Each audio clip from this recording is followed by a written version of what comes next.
Welcome back to my channel नारी की दुनिया। मुझसे केवीएस के लिए किसी ने ईवीएस का पूछा था कि ईवीएस के बारे में बता दो। देखो मैंने भी केवीएस दे रखा है और मैंने ईवीएस कैसे पढ़ी थी मैं बता देती हूँ। ईवीएस में हमारी ये थीम दे रखी है 6 theme, food, plant, animal, water. अब हम इन्हें कैसे पढ़ें, मतलब जो मैंने पढ़ा था खुद से मेरे केवीएस के रिटर्न में 141 नंबर पे वो, मतलब मैं बता रही हूँ जो अभी हुआ था 2022 में। अगर ये सब यही रहा तो आपको यही पढ़ना है और इससे आपका पूरा ईवीएस कंप्लीट हो जाएगा बहुत अच्छे से। अगर आपको ईवीएस के लिए कुछ नहीं पढ़ना, इतना पढ़ लो।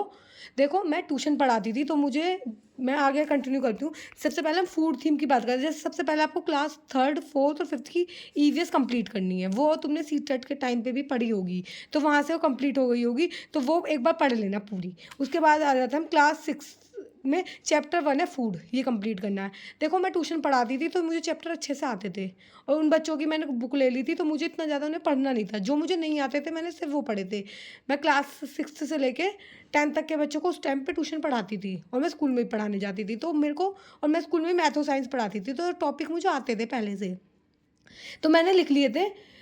अब मैंने दोबारा फेयर बना के लिखे हैं, क्योंकि लेकिन खुद से तो मैंने ऐसे ही लिख लिए थे जो जो मेरा ठीक लगा।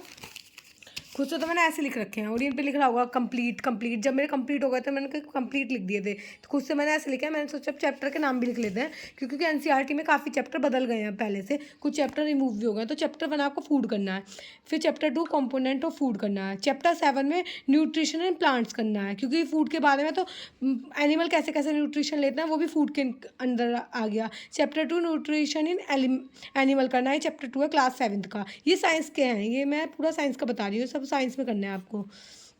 क्लास 9 का इम्प्रूवमेंट ऑफ फूड, ये जब, और ये इतने छोटे छोटे से चैप्टर हैं, ऐसा नहीं है बहुत बड़े बड़े चैप्टर हैं, क्योंकि भाई तुम ये सब करके आए हो और तुमने अच्छे से पढ़ रखा है, तो मैं मानती हूँ कि 6-7 की एनसीईआरटी तुम अच्छे से कर लोगे। आप चाहो तो इन 6-7 की 2 दिन में कंप्लीट कर लोगे। मैं ट्यूशन पढ़ाती थी तो मैंने इतना ज़्यादा एफर्ट नहीं डाले थे इस पे, क्योंकि मैं डेली ट्यूशन में यही सब पढ़ाती रहती थी, तो मुझे काफ़ी रटे हुए थे ये। और मैं पिछले 17 से लेकर 6 साल से ट्यूशन पढ़ा रही हूँ, उन्हीं बच्चों को पढ़ा रही थी, 6 से लेकर 10 तक के बच्चों को ही। अब देखो हम प्लांट की बात करते हैं, तो प्लांट में क्लास 7 में चैप्टर 7 है getting to know plants. Chapter 7 का, क्लास 7 का चैप्टर 1 है न्यूट्रिशन इन प्लांट्स, और चैप्टर 12 है इसी का क्लास 7 का रिप्रोडक्शन इन प्लांट्स। यहाँ से प्लांट, और क्लास 8 का चैप्टर 7 है conservation of plant and animal. अब देखो क्लास 9 का ये वाला चैप्टर एनसीईआरटी ने हटा दिया है। मैं देख रही थी कि चैप्टर 7, क्योंकि मेरे नोट्स में चैप्टर 7 लिखा हुआ था, क्योंकि केवीएस काफ़ी टाइम पहले हुआ है, तो चैप्टर 7 अब मोशन है वो हट गया है। लेकिन आपको ये वाला चैप्टर करना है, सर्च कर लेना, डाइवर्सिटी इन लिविंग ऑर्गेनिज्म, ये प्लांट में ही करना है, और ये 9th क्लास का चैप्टर है और ये बहुत बड़ा चैप्टर है और ये काफ़ी इंपॉर्टेंट भी है, इससे क्वेश्चन भी आए थे डायरेक्टली उठ के। और ये वाला अब एनसीईआरटी ने हटा दिया, ये वाला इसी साल हटाया ये मुझे आज, क्योंकि मैंने देखा था क्लास 7 का चैप्टर 7 पे मोशन आ रहा है, तो मैंने सोचा मोशन तो प्लांट में है ही नहीं, क्योंकि मेरे नोट्स में पहले, क्योंकि मैं अपने घर आई हुई हूँ तो मैं अपने नोट्स में देख रही थी कौन से चैप्टर मैंने जब किए थे। तो आप देख लेना, ये वाला चैप्टर सर्च मार के देख लेना, आपको ऑनलाइन मिल जाएगा, पुरानी वाली एनसीईआरटी देख लेना। अब आप कहोगे हम पता एनसीईआरटी नहीं है। देखो मैं ट्यूशन पढ़ाती थी 6 से लेकर 10 तक के बच्चों को, तो मेरे पे सारी एनसीईआरटी थी उस टाइम मौजूद, और मैं बच्चों से बोरो कर ली थी मैंने, क्योंकि 21 फरवरी को मेरा पेपर था, तो 1 महीने के लिए मैंने ट्यूशन स्कूल बंद कर दिए थे अपने। मैंने कहा अच्छे से अपने आप पर ध्यान देंगे, पढ़ेंगे। तो बच्चों से मैंने उनकी कॉपी ले ली थी, उनका सिलेबस जनवरी में कंप्लीट करा दिया था, और मैंने 6-7 की मेरे पे एनसीईआरटी थी, मैंने ऑनलाइन नहीं पढ़ा था। लेकिन आप इतना सारा क्यों परचेज़ करना, आजकल ऑनलाइन सब अवेलेबल है। और एक जैसे कोई टॉपिक मुझे समझ में नहीं आया, तो वैसे मैं ट्यूशन पढ़ाती थी तो मुझे अच्छे से आते थे। तो एक मैग्नेट ब्रेन चैनल है, क्योंकि कुछ मैंने वहाँ से देखी थी, जैसे 1-2 चीज़ मेरी भी समझ में नहीं आई, तो मैग्नेट ब्रेन चैनल है, वहाँ से देख लेना, वो बहुत अच्छे से एक मैडम पढ़ाती हैं उस पर, मैंने तो उस टाइम से देखा था। अब आता है अगली थीम पे, क्लास 6 की 9th थीम, क्लास 6 का चैप्टर 9, ये लिविंग ऑर्गेनिज्म में कैरेक्टरिस्टिक बता रखी हैं कि लिविंग ऑर्गेनिज्म की कैरेक्टरिस्टिक कैसे, तो एनिमल में आ गया। क्लास 7 का चैप्टर 2 न्यूट्रिशन इन प्लांट, और चैप्टर 2 ना यहाँ पे भी आप कर लोगे न्यूट्रिशन इन प्लांट, तो एक ही जगह, क्योंकि ये फूड में भी इंपॉर्टेंट है और एनिमल में भी इंपॉर्टेंट है, तो एक ही जगह हो जाएगा। जब मैंने बनाया था तो मुझे पता नहीं था कि ये फूड में भी आ गया, इसमें भी आ गया, तो मैंने लिख लिया था। और क्लास 7 का ये चैप्टर 7 है, ये इसका नाम है weather and climate and adoption और इन एनिमल, ये इस चैप्टर का नाम है। एक बार देख लेना, शायद ये वाला चैप्टर भी हट गया है, मैं कंफर्म नहीं हूँ, ये वाला चैप्टर भी हट गया है। चैप्टर का नाम ये है weather climate and adaptation of animal. और क्लास 7th का ही chapter 11 transportation in animal and plants, क्योंकि एनिमल चल रहा है तो प्लांट्स के बारे में पढ़ लेना, क्योंकि प्लांट्स हमारे यहाँ पे भी आ रहा है, तो ये भी पढ़ लेना। और ये इतना हार्ड नहीं है। 6th-7th का तुमने BSc का मतलब ग्रेजुएशन कर रखी होगी, दैन कुछ किया होगा, तो क्लास 7 अब चाहो तो तुम 2 या 3 दिन में भी 6-7 की NCERT निपटा सकते हो आराम से, 2-3 दिन में, एक दिन लग के बैठ जाओ। और क्लास 8 का रिप्रोडक्शन इन एनिमल, ये इंपॉर्टेंट है एनिमल में। अब आते हैं वाटर थीम पे। वाटर थीम पे ना इतनी ज़्यादा चीज़ें मुझे मिली नहीं थी। क्लास 6 से तो चैप्टर 14 है वाटर, और एक मैंने वाटर साइकिल भी करी थी, मैं बता देती हूँ, मैंने इसे वाटर साइकिल भी करी थी खुद से, कि मुझे लगा वाटर साइकिल भी आनी चाहिए। चैप्टर क्लास 7 का चैप्टर 16 है वाटर, ये भी एक चैप्टर वाटर है, प्रीसियस रिसोर्स। चैप्टर 18 है वेस्ट वाटर स्टोरी, ये चैप्टर 18 क्लास 6 का ही चल रहा है, ये सॉरी ये तो क्लास 6 का है, ये 7th का है, और ये भी 7th का है, ये दोनों 7th के हैं, 16 और 18, ठीक है। अब ये वाली थीम पे आ जाते हैं। तो इसमें मैंने वाटर का मैंने इतना ही किया था, क्योंकि मुझे कुछ और मिला नहीं था ज़्यादा। और थिंग्स वी डू क्लॉथ में चैप्टर 6 करना है, क्लास 6 का चैप्टर 3 करना है फैब्रिक टू फाइबर, और क्लास 7 का फैब्रिक टू, ये दोनों मतलब एक ही चैप्टर है, बस थोड़ा सा इनमें इसके बारे में बढ़ा के दे रखा है, इसमें थोड़ा कम के बारे में, इसमें ज़्यादा के बारे में। क्लास 8 में सिंथेटिक फाइबर एंड प्लास्टाइड, मैंने चैप्टर के नाम भी लिख रखे हैं, तो वीडियो को लाइक कर देना अगर तुम्हें अच्छी लग रही हो, क्योंकि मैंने सब कुछ लिखा है खुद से। और मुझे ये वीडियो मैं 8 तारीख को बना रही हूँ, और ये शायद 9 को या 10 को पब्लिक कर दूँगी मैं एडिट करके। और मुझे ससुराल वापस जाना है, तो रहने तो मैं ज़्यादा दिन के लिए आई थी, बट अब जाना पड़ेगा मुझे, तो कुछ काम है, तो वहाँ मैं जाऊँगी। तो मैंने सोचा ये वीडियो बना दूँ, क्योंकि मेरे नोट प्रीवियस के मेरे घर रखे हुए थे। अगर आपको मैं अपने नोट्स भी दिखाऊंगी, लेकिन मैंने बहुत गंदी राइटिंग में बना रखे हैं, क्योंकि मैंने अपने लिए बनाए थे, एक बार दिखा दूंगी फिर भी मैं।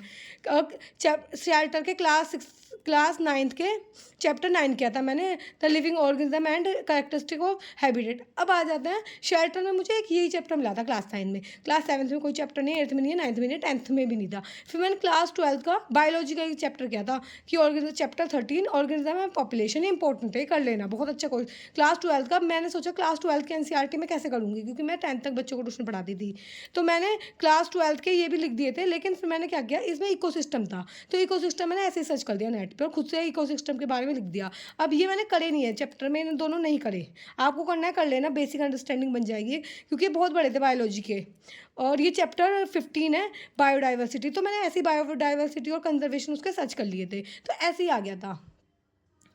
इसमें ये वाला कर लेना, ये वाला इंपॉर्टेंट है बस। चैप्टर 12 मैं लिख रखा है इंपॉर्टेंट, ये मैंने नहीं करे थे।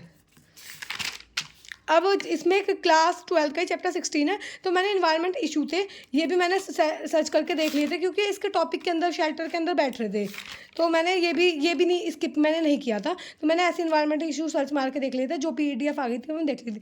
अब कुछ चैप्टर ज्योग्राफी के भी इंपॉर्टेंट है, जैसे चैप्टर 7 क्लास 7 का चैप्टर 4 एयर, क्लास 7 का चैप्टर 6 ये वाइल्ड लाइफ के बारे में, वाइल्ड लाइफ सेंचुरी वगैरह, तो एनिमल से रिलेटेड है, तो मुझे एनिमल से रिलेटेड लगा, तो मैंने, और सबसे पहले ना मैंने ज्योग्राफी की थी। आपको देखो मैंने ऐसे लिख दिया था, ज्योग्राफी के ये चैप्टर करना है क्लास 7 का चैप्टर 4, तो जब ये कंप्लीट हो गया मैंने सब पे टिक लगा दिया, कंप्लीट लिख दिया।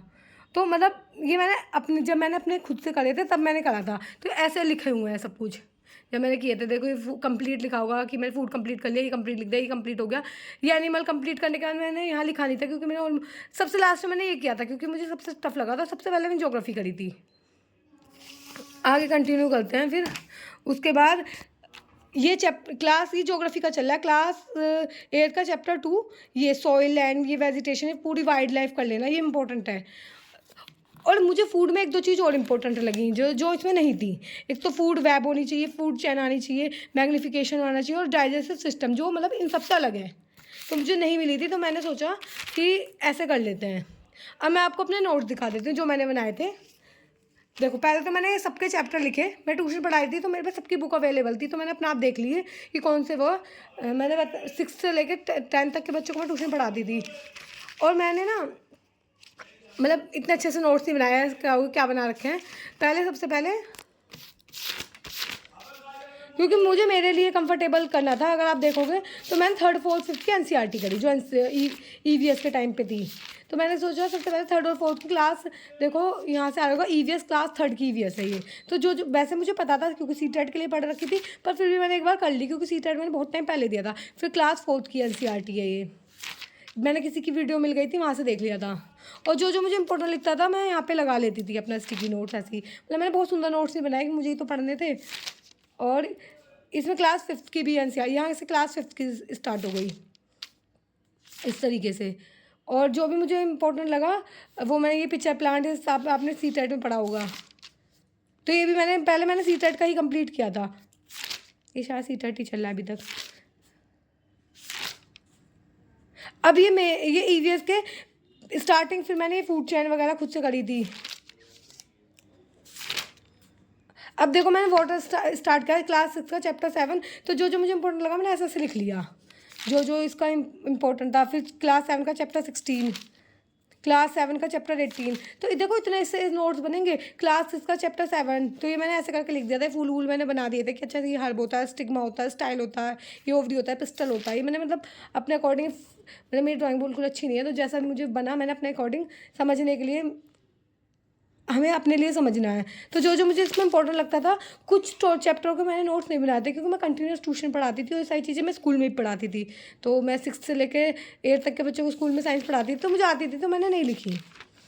मैंने ज्योग्राफी की लिखी थी क्योंकि ज्योग्राफी नहीं पढ़ाती थी मैं, स्कूल में भी नहीं पढ़ाती थी, ट्यूशन में भी मैं ज्योग्राफी नहीं पढ़ाती थी। तो मैथ तो साइंस मोस्टली पढ़ाती थी। तो मैंने ज्योग्राफी के नोट्स चलने हैं। ये अब नोट्स ज्योग्राफी के आ गए। क्लास 9 का वो होता है ना, अगर हम किसी को पढ़ा दें तो वो चीज़ें में याद रह जाती हैं। तो अगर आपको कोई नहीं मिल रहा है ना, किसी को पढ़ा दो। और कोई भी नहीं मिल रहा तुम्हें पढ़ाने के लिए तो खुद को पढ़ा दो। खुद से अच्छा कोई नहीं चीज़ें कर सकता। खुद से अगर तुम किसी को पढ़ा दोगे ना, क्योंकि मैंने पढ़ाई थी, मेरे को ईवीएस 10 दिन में कंप्लीट हो गई थी मेरी, 10 से भी कम दिन, क्योंकि मैं डेली बच्चों को पढ़ाती थी। उनकी बुक्स ली और बुक्स लेने के बाद मैंने कहा तुम्हारी छुट्टी है, मैं नहीं पढ़ाऊंगी। पे 1 महीना बच रहा था, मैं 1 महीने अच्छे से तैयारी कर लूँ क्योंकि मैं स्कूल जाती थी पढ़ाने। तो 8 से 2 स्कूल का टाइम हाँ वो हो जाता, फिर 3 से 7 घर आके ट्यूशन पढ़ाना, तो टाइम नहीं मिल पा रहा था, मैनेज नहीं हो पा रहा था टाइम। तो मैंने कहा अब नहीं पढ़ाऊंगी और मैंने स्कूल भी छोड़ दिया था 1 महीने के लिए कि पढ़ते हैं। और ये गलती मैंने क्या करी कि मैंने इंटरव्यू के टाइम पे ना स्कूल छोड़ा ना ट्यूशन छोड़े। मैंने कंटिन्यूस इंटरव्यू के टाइम पे भी पढ़ाया और थोड़ा ओवर कॉन्फिडेंस था क्योंकि मैं किसी को नंबर बता दी थी अपने 141 में तो हो जाएगा सिलेक्शन। तो मैंने मतलब मैंने 1 दिन पहले तक भी स्कूल में पढ़ाया था। मैं इंटरव्यू डेट से संडे में जिस दिन था उससे 1 दिन पहले मैं पढ़ा के आई थी मतलब। तो मैं ओवर कॉन्फिडेंस थी और मैंने ज़्यादा ध्यान भी नहीं दिया इंटरव्यू को कि हो जाएगा कि नंबर तो बहुत अच्छे हैं। तो ये ओवर कॉन्फिडेंस भी नहीं होना चाहिए। तो जो मैंने गलती करी है मैं बता देती हूँ कि आप वो गलती ना करो। आपके कितने भी नंबर, आपके 150 भी नंबर है, फिर भी इंटरव्यू की तैयारी अच्छे से करो वरना नहीं होगा सिलेक्शन। वरना आप वहाँ फंबल करने लगोगे, जैसे मेरे साथ हुआ था। मैं बहुत कन्फ्यूज़ हो गई थी और ये सब चीज़ मैं डेली पढ़ा रही हूँ, वहाँ जाके नहीं पढ़ा पाई थी। अब ये मेरे नोट्स हैं, पता नहीं कौन सी क्लास के हैं। ये क्लास 6 के कॉम्पोनेंट ऑफ फूड के हैं। अब फिर ना मुझे कुछ डिसीज़ का भी लगा कि हमें डिसीज़ के बारे में पता नहीं चाहिए, तो मैंने सारी डिसीज़ लिख दी थी ऐसे ही। ये कोई आपस में लिंक भी नहीं है। फिर मैंने ना एक पेपर लगाया था, उसमें ना ये सब दे रखा था कि पीतल, जिंक और ये सब ये किससे मिलके बना हुआ है। तो मैं सबके लिख दिए कि ये पीतल, जर्मन सिल्वर, गन मेटल, कांसा, ये सब कौन सी मेटल से मिलके बने हुए होते हैं। मतलब ये गलती से लिख गया। पुरस्कार और सम्मान या किसी और के लिए लिख रही थी, मैंने कट कर दिया कि इस कॉपी में नहीं लिखना था ईवीएस का। तो मैंने एक पेपर लगाया था कुछ टाइम उसके बाद ही, तो मेरे को ये टॉपिक मिला तो मैंने सबके लिख दिए इस तरीके से। अगर आपको शो हो रहे हो तो आप भी लिख लेना, वरना सर्च मार के देख लेना ऐसे कुछ करके। और ये आ गया क्लास 7 का चैप्टर 4 आ गया। ये है ज्योग्राफी का चैप्टर। अब ज्योग्राफी ना मुझे अच्छे से याद नहीं थी, मैंने सब कुछ लिख दिया, स्टिकी नोट्स लगा दिए थे। अब मुझे फिर भी ज्योग्राफी अच्छे से याद नहीं हो रही थी। क्लास 7 का चैप्टर 8, तो ये सारे नोट्स हैं। ये फिर जॉइंट के बारे में था, पता नहीं कौन सा चैप्टर है। तो मैं अपने अकॉर्डिंग कोई क्वेश्चन मिलता था अलग से उसे मैं लिख लेती थी। और ये जो मैंने बना रखा है ना, इसमें से मेरे शिफ्ट में एक क्वेश्चन आया था, पता नहीं कौन सा आया था, लेकिन इस शिफ्ट में मेरी शिफ्ट में आया था इसमें से एक क्वेश्चन ईवीएस का, ये जो मैंने बना रखा है। तो मैं आके देख रही थी, हाँ ये तो मैंने बना रखा है इस पे। और जब हम खुद से नोट्स बनाते, देखो किसी के नोट्स से तुम्हें कोई फ़ायदा नहीं होगा। मुझसे किसी ने कहा था नोट्स शेयर कर दो, देखो मेरे नोट्स मेरे कन्वीनियंस के हिसाब से, काफ़ी चैप्टर मुझे जो आते थे मैंने उनके बनाए भी नहीं नोट्स।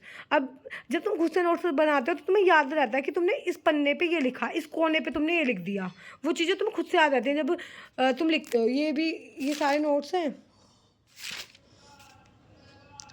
और एक क्वेश्चन ना मेरा डांस के बारे में ईवीएस में आया था, तो मैंने सारे डांस के बारे में लिख दिया था जब मैं मॉक लगाती थी। तब किसने कहा था मॉक कब लगाएं? मॉक जब तुम्हारा 50 या 60% चैप्टर कंप्लीट हो जाए तब तो लगा दो, फिर तुम्हें उससे नए नए पता चल जाता है, हाँ ये हमें ऐड ऑन करना चाहिए। तो ये सब आए थे तो मैंने लगा दिया था। एक क्वेश्चन था जो मेरे मॉक में आया था, जो मेरे को नहीं पता था इस तरीके से कि अमेरिका में कौन सा वो पाया जाता है, प्रायरी पाया जाता है, तो मैंने सबके लिख लिए कौन सा कहाँ पे पाया जाता है। और फिर क्योंकि हम ईवीएस कर रहे हैं तो ईवीएस के भी कुछ क्वेश्चन थे जो हमने साइंस के लिखा है, जैसे UNEP स्टॉकहोम में जितने सम्मेलन हुए तो मैंने सारे सम्मेलन वगैरह लिख दिए थे, XCA2 INCA2 कन्वर्जेशन, तो ये सब थे। तो मैंने अलग से इनके लिए सर्च किया और ये मुझे ना याद नहीं हो रहे थे ट्रॉपिकल फॉरेस्ट वाला, तो मैंने इसका पूरा ये वो बना दिया अपने अकॉर्डिंग, जैसे ठीक लगे। कुछ टॉपिक ये रहे जैसे नॉन रिन्यूएबल जो मुझे नहीं मिले थे, जो मुझे मॉक में मिले थे, तो मैंने मॉक का दिखा रही हूँ क्योंकि नोट्स मैंने ज़्यादा नहीं बनाया क्योंकि मैं डेली इन चीज़ों को देखती रहती थी जो जो मुझे लगे। और जैसे ये क्वेश्चन जो मिला है ना मुझे मॉक में मिले, ये लिखे रहे हैं ऐसे, तो कुछ क्वेश्चन मॉक में मिल गए, कोई कहीं और से देख लिए, ऐसे मैंने जो भी मिला अलग से वो मैं बना लेती थी। यहाँ पे ऐसे लिख दिया कि अच्छा ये क्वेश्चन यहाँ से मिला, इससे टॉपिक और कौन से हो सकते हैं। ये घास के मैदान का एक क्वेश्चन पूछा था तो मैंने सारे घास के मैदानों के बारे में लिख लिया। अब ईवीएस के बारे में, जैसे ईवीएस में आपको रेड डाटा बुक करनी है, ये सारी ये राष्ट्रीय क्योंकि ईवीएस पढ़ना है तो ईवीएस के बारे में भी थोड़ा सा आना चाहिए। तो ईवीएस के जो जो मुझे क्वेश्चन मिलते थे, जो जो टॉपिक मुझे लगा है ये इंपॉर्टेंट है, वो मैंने अपने नोट्स बना लिए थे। तो ये मेरे नोट्स यहाँ पे कंप्लीट हो गए हैं। और ना उसके बाद ना जो मुझे याद नहीं होता मैं पीछे देखो मैंने कहा चलो कहीं भी जो भी मुझे याद नहीं हो, टॉपिकल रीजन में ये होता है तो मैं ऐसे चुपका लेती हूँ। देखो मैं कहीं भी जो मेरी कॉपी भर गई तो मैं जहाँ भी मिल गया ना वहीं चुपका लिया, तो ये याद रह जाता है स्टिकी नोट लगाने से। और ये मैंने मॉक का पेपर लगाया था कि अच्छा इतने गलत हुए हैं, इतने सही हुए हैं, तो गलत सही जो एक पेपर लगाया था, अच्छा पहला गलत हो गया, दूसरा ये सही है, ये सही है, तो जो गलत हुआ तो मैं ऐसे लगा लेती थी। मैंने ऑफलाइन एक मैग मॉक खरीदा था तो वहाँ से लगाए थे कि अच्छा ये गलत हो गया, ऐसे करके लगाए थे। और ये सब स्टिकर ये पता नहीं किसके नंबर लिखे हुए हैं, तो इन नंबरों पर ध्यान मत देना, ये बहुत पुराने बच्चों के लिखे हुए हैं, मेरे ट्यूशन के बच्चों के शायद। तो मतलब ये मेरा ऐसे नोट्स थे जो भी है। होप तो आप समझ गए होंगे आपको क्या क्या पढ़ना है। अगर इतना पढ़ लोगे मेरे हिसाब से, अगर आप ट्यूशन भी नहीं पढ़ाते, मैं ऐसा नहीं कही सब ट्यूशन पढ़ाते हैं, अगर आप ट्यूशन भी नहीं पढ़ाते तब भी आप 1 महीने में से कवर कर लोगे। और आपके ईवीएस में मुझे याद नहीं मेरे कितने नंबर आए थे ईवीएस में, एग्जैक्ट मुझे नंबर याद नहीं है हर सब्जेक्ट के, तो लेकिन अगर आप ऐसे पढ़ोगे तो कम से कम 15, अभी तो नोटिफिकेशन भी नहीं आया, 15-20 दिन में पूरा ईवीएस कंप्लीट कर लोगे, हद से ज़्यादा 1 महीने में कंप्लीट कर लोगे। उसके अलावा खाली ईवीएस तो ना पढ़ते रहोगे, पैडागोजी पढ़ोगे। अब किसी को पैडागोजी के लिए पूछना है, देखो मैं हूँ अपने मायके, ये वीडियो बना रही हूँ मायके से, मैं 9 तारीख को अपने घर जा रही हूँ, मतलब कल, ये मैं 8 तारीख को वीडियो बना रही हूँ, मैं 9 तारीख को अपने घर चली जाऊँगी, मतलब ससुराल, और वहाँ से फिर मैं गुड़गांव जाऊँगी, एक दिन ससुराल में रुक के फिर गुड़गांव जाऊँगी। वहाँ रखे हैं मेरे नोट्स पैडागोजी के, तो वहाँ जाके बनाऊँगी। और मेरा जो 10 डे का टारगेट चला था उसमें मेरे 5 ही दिन कंप्लीट हुए हैं, घर ससुराल जाना पड़ गया, तो शादी के बाद ये सारी भी प्रॉब्लम है, कुछ ज़रूरी काम है तो वहाँ जाना पड़ गया, तो शादी के बाद ये सारी भी प्रॉब्लम हमें फेस करनी पड़ती हैं। तो होप तो आप इन ईवीएस के लिए समझ गए होगे, बहुत बड़ी वीडियो बन जाएगी। तो अगर आपको वीडियो पसंद आई हो तो वीडियो को लाइक कर देना, मैंने इस वीडियो को लाइक तो ज़रूर कर देना क्योंकि मैंने इसमें सब अपना काम छोड़ के चैप्टरों के नाम भी ढूंढ के लिखे हैं, तो लाइक कर देना। आपके एक लाइक से मुझे मोटिवेशन मिलता है ऐसी वीडियो बनाने का। और कोई क्वेरी हो पूछ लेना, और सब्जेक्ट के लिए मुझे टाइम देना, बना दूंगी मैं, और क्योंकि बहुत सारे काम हैं। तो आज की वीडियो में इतना ही। और अब मेरा स्टडी व्लॉग है वो भी एडिट करना है, तो पता नहीं वो कब आएगा, पहले मैं ये वाली वीडियो अपलोड कर दूँगी क्योंकि 2-3 लोगों ने कहा था बना दो KVS के लिए। तो अगर वीडियो लाइक तो ज़रूर कर देना प्लीज़, और कोई क्वेरी हो तो कमेंट कर देना। तो आज की वीडियो में इतना ही। वीडियो पसंद आई तो वीडियो को लाइक करना, चैनल पर नए हो तो सब्सक्राइब कर देना।